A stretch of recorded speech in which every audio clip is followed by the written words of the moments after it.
Salam ediz vatandaşlar. Vatandaşlar, şu çıkışımda men size yüzlenesim geliyor. Təze Türkmenistan kuruldu. Gitmegimize de az kaldı. Kıynansak da doların yükselmegi bilen Polşa sözü ortaya çıktı. Bu Polşanı ayıralım bir tarafa. Öz vatanımıza, Təze Türkmenistanımıza gidelim. Öz vatanımızda işleyelim.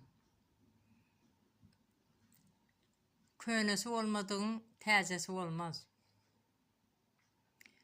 Öz köyünü öyün barka, başka birinin təze öyünden sana peydası yok. O təze öyde nəçin misafir bolsan da, nəçin mihman bolsan da, ol sana amanattır. Yine aylanıp öğürlüp öz köyünü öyüne gelersin. Demek istediğim, yine de aylanıp öğürlüp gelecek yerimiz bizim Türkmenistan. Polşa'ya gidip nəçin manada işleyeceksiniz? İşlersiniz, kazanırsınız, o neçe vakti yetecek. O pul bitenden son bizim çağlarımız edil bedyalı olup sürünecekler. Biz təze Türkmenistanımızı Polşa'ya alı, oğudan devletlere menzedelim, östürelim, dünya tanıdalım. Atatürk'üm ansat kurmadı Türkiye'ni. Urşun içinde, söveşin içinde gezdi. Türkiye etti.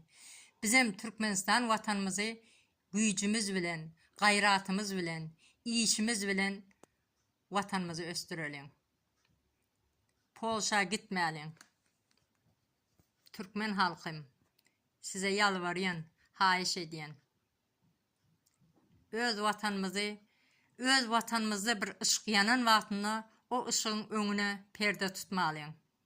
O ışığa taraf yürüyelim. Türkmenistan vatanımıza çizalım yolumuzu, o yolu da gidelim. Hemmemiz birlikte vatanımızı östürelim, tanıdalım. Hayiş sizden. Hoş, sağ olun.